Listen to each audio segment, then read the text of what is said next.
Efirdə Telegrafın 15:00-a olan xəbər buraxılışıdır. Günün bu saata olan mühüm xəbərlərini təqdim edirik. Azərbaycan və Amerika Birləşmiş Ştatları Tramp marşrutu üzrə danışıqlara başladı. Putinin dəhşətli planı, sərhəddən təcili xəbər, 100 minlik ordu göndərilir. İranı kim idarə edir? Xameyni, Pezeşkiyan, Qalibov, yoxsa Sepah? Laçın postunun qurulmasının zəfər tarixində strateji əhəmiyyəti.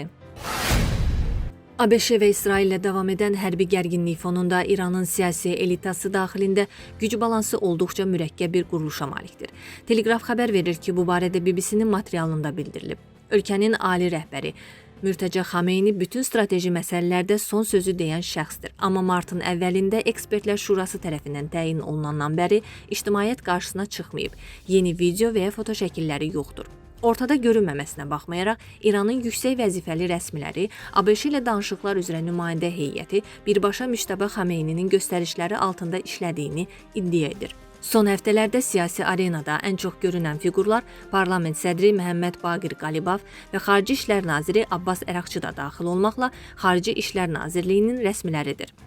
Qalibovun müharibə dövründə təsiri ənənəvi hərbi funksiyalardan kənara çıxan İslam İnqilabı Keşikçiləri Korpusu ilə sıx əlaqələri var. Sepah faktiki olaraq Prezident Məsud Pezeşkiyanın hökumətinə paralel hökumət kimi fəaliyyət göstərir. Prezident Pezeşkiyana gəlincə, o rəsmi açıqlamalar verməyə davam etsə də, BBC-nin analitikləri onun real təsir dairəsini şübhə altına alırlar. Hazırki vəziyyətdə İranın idarəetmə sistemi bir neçə güc mərkəzinin mozaikasına bənzəyir. Burada diplomatik qanat, hərbiləşdirilmiş strukturlar və kölgədəki ali rəhbər ölkənin xarici-daxili siyasətini tarazlaşdırmağa çalışır. Qlobal enerji sarsıntıları Bakının tranzit imkanlarını Avropaya qaz tədarükü ilə bağlı müzakirələrin mərkəzinə gətirdiyi vaxtda Amerika Birləşmiş Ştatları və Azərbaycan Trif və ya Trump marşrutu üzrə texniki danışıqlara başlayıb. Telegraf xəbər verir ki, bu barədə Avranews məlumat yayıb. Mənbə bildirib ki, Amerika Birləşmiş Ştatlarının texniki nümayəndə heyəti Bakıda Trump marşrutu layihəsi üzrə danışıqlar aparıb. Vaşinqton Azərbaycanla yeni strateji tərəfdaşlığını konkret infrastruktur layihələrə çevirməyə çalışır. Amerika Birləşmiş Ştatları Ticarət və İnkişaf Agentliyinin nümayəndə heyətinin səfəri çərşənbə günü başa çatıb. Səfərin məqsədi iki ölkə arasında ortaq strateji infrastruktur prioritetlərini inkişaf etdirmək olub. Bu, Amerika Birləşmiş Ştatlarının vitse-prezidenti James David Vance'in Bakıya səfəri zamanı imzalanmış Amerika Birləşmiş Ştatları Azərbaycan strateji tərəfdaşlıq xartiyasının bir hissəsidir. ABŞ Ticarət və İnkişaf Agentliyinin Avropa və Avrasiya üzrə regional nümayəndəsi Sara Lemming Avranewsa deyib. Azərbaycanın strateji coğrafi mövqeyi onu Mərkəzi Asiyanı qərblə birləşdirən Transxəzər tranzit marşrutunda əvəzolunmaz nəqliyyat mərkəzinə çevirir. Trump marşrutu bu dəhlizi daha da vacib edəcək. ABŞ Ticarət və İnkişaf Agentliyi hazırda Azərbaycanla mayeləşdirilmiş təbii qaz, mülki nüvə enerjisi, elektrik enerjisinin ötürülməsi, süni intellekt infrastrukturu, kiber təhlükəsizlik və rəqəmsal rabitə sahələrində layihələri araşdırdığını açıqlayıb. Ermənistanda 7 iyunda keçiriləcək parlament seçkilərindən öncə siyasi qarşıdurma kəskinləşir. Əsas müzakirə mövzularından biri isə Rusiyanın bu seçkilərdə Ermənistanla bağlı planlarının nədən ibarət olmasıdır. Ermənistanın baş naziri Nikol Paşinyanın Rusiya prezidenti Vladimir Putinlə keçirilən 1 aprel görüşü Moskva-İrəvan xəttində soyuq müharibənin olduğunu göstərirdi. Görüşdən sonra Rusiya baş nazirinin müavini Aleksey Avarçukun TASS-a verdiyi müsahibəsində səsləndirdiyi sərt ifadələr də bunun real nümunələri hesab oluna bilər. Bu kontekstdə bir sual ortaya çıxır. Moskva İrəvanda nə planlaşdırır? Putin Paşinyanı devirəcəkmi, yoxsa Ermənistan Təhlükəsizlik Xidmətinin keçmiş rəhbəri David Şahnazaryanın bu haqda fikirləri xüsusilə diqqət çəkir.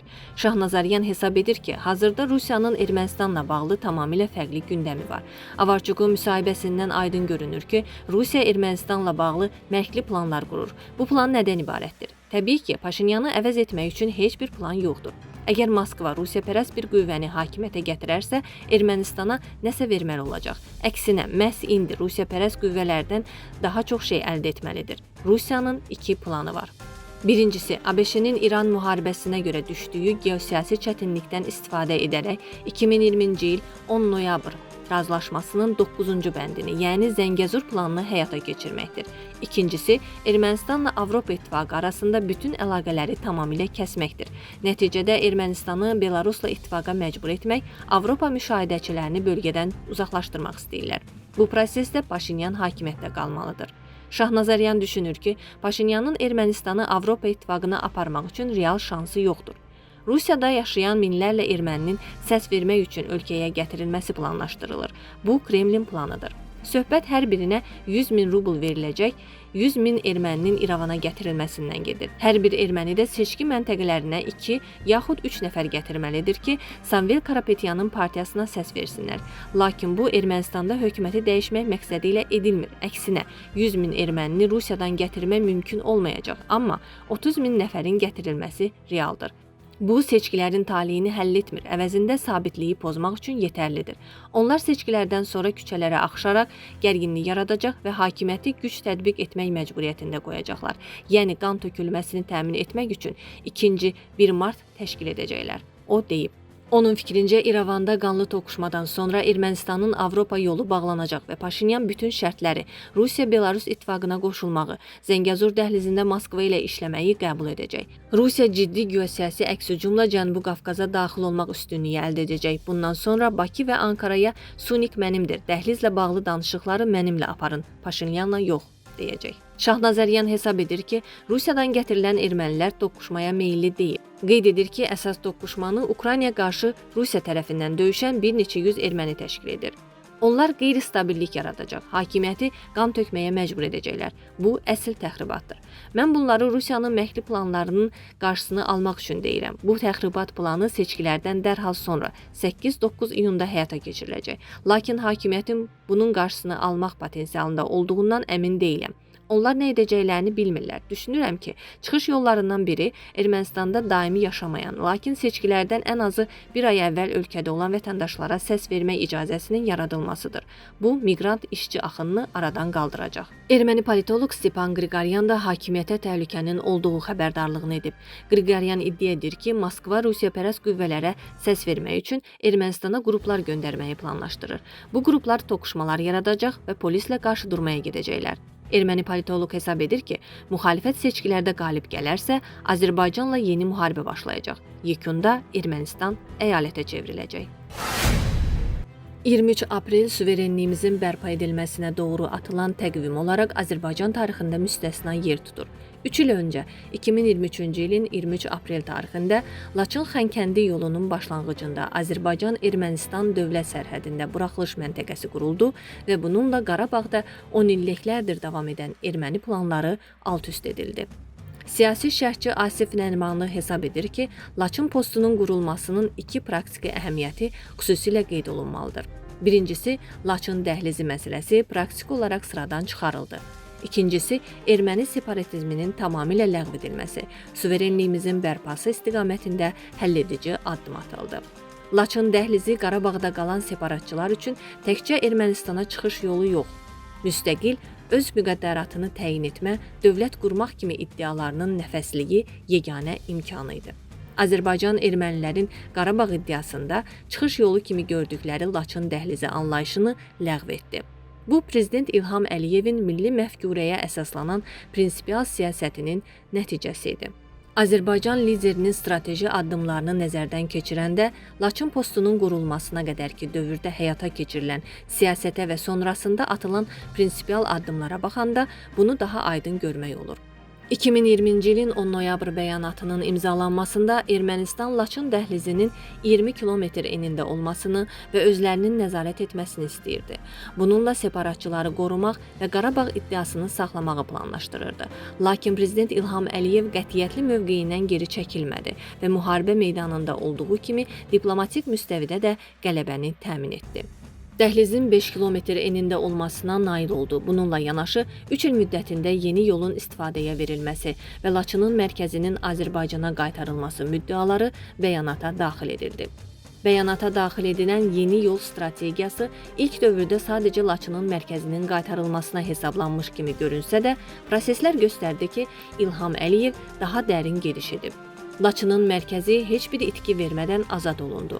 yeni yolun istifadəyə verilməsi Laçının 5 kilometrlik eni məsələsini də praktiki olaraq arxa plana keçirdi. Azərbaycan yeni yolu nəzərdə tutulan 3 ilə yox, 1 il yarıma inşa etdi və sülhməramlıların yeni marşruta köçməsi tələbini irəli sürdü. 21 sentyabr 2022-ci il tarixində müharibənin qalibi olan Prezident İlham Əliyev diplomatiyanın da qalibi kimi Laçın şəhərinə daxil oldu. Şəhərin mərkəzində 3 rəngli bayrağımızı ucaltdı.